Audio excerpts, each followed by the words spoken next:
If it wasn't for physiological things that were going on, I would assume that possibly being a HSP was a load of old crap. Right? I think a lot of people would think that. If you were to tell your friends, I've been reading this book by Dr. Elaine Aron, I'm a highly sensitive person, they'd be like, sounds kind of like bullshit, man. And they would have a point if it wasn't for this. We are physiologically, is that the word? Yeah, I think so. Hardwired a different way.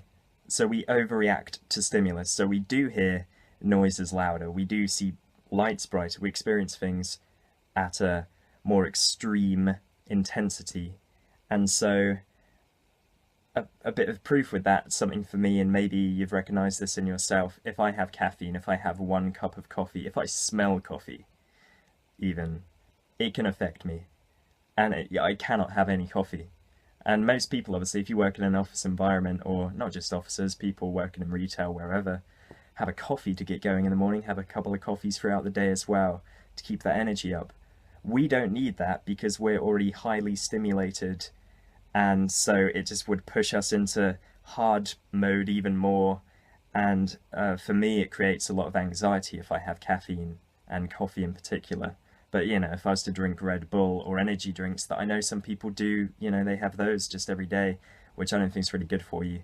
But you know, they get away with it. They don't suddenly go all hyper and like, gee, typing super fast like I would. That just boosts them a little bit, gives them a bit of energy, and just chilled. It's quite funny that we react in that way. But I've learned that I just cannot have coffee at all. I don't have decaf. I'm not like someone who grew up having loads of coffee anyway. I used to like having a latte with some vanilla in. That was nice. But I don't have that. Now I just have herbal tea. I typically will have like lemon and ginger, or just like a hot fruit tea. There's loads, you know, chamomile, green tea. That's got a bit of caffeine in, but you know, maybe 1 cup a day of that. But it's weird how we are just really reactive, and it goes beyond caffeine as well. There's just like anything you can think of that would already be maybe a bit stimulating for some people.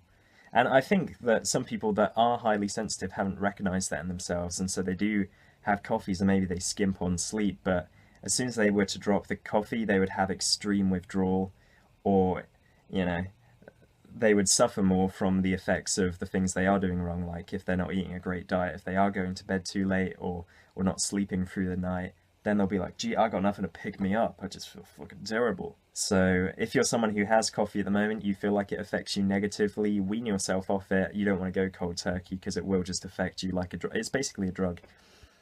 But then I think it's best, at least for me, I'm not telling you what to do, but I just wouldn't recommend having coffee at all if you're a highly sensitive person, because in my experience, it just makes anxiety, depression, all of that much worse. And the short term, oh, it's a little boost, dies very quick.